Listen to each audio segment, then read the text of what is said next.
Hi and welcome to today's video. It is officially November, yay! That means 2018 is drawing to a close, and Roy and I were out yesterday and I just love seeing all the fall colors, all the oranges, reds, yellows. I love that, and the temperatures are getting cooler, which is a nice change from the heat of the summer, and that's been nice as well. Definitely looking forward to Thanksgiving. I know you guys probably are too.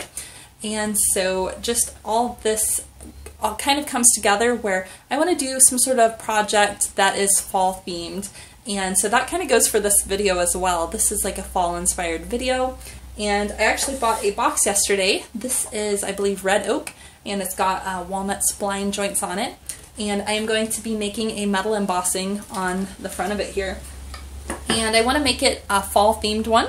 And so I'm going to go out for a nature walk first and kind of collect some inspiration as far as the leaves and the colors go before I get started on this project, and then we'll go from there. So let's get to it.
Alright, I finished up my boxes and this is how it turned out. This is my fall inspired leaf box on the red oak, and I'm really happy with the colors and the color variations and the leaves on that one. And then of course I also did on the red cherry, I did this flower pattern, which I think turned out neat as well. So those are going to go in my Etsy store. If anybody's interested, I'll have a link down in the description below. And I really hope you liked this video and enjoyed it. And I hope it inspires you just to look around and enjoy the nature and the beauty around you and to make the most out of every day. So thank you for watching. I'll catch you on the next one. Have an awesome day. Bye-bye now.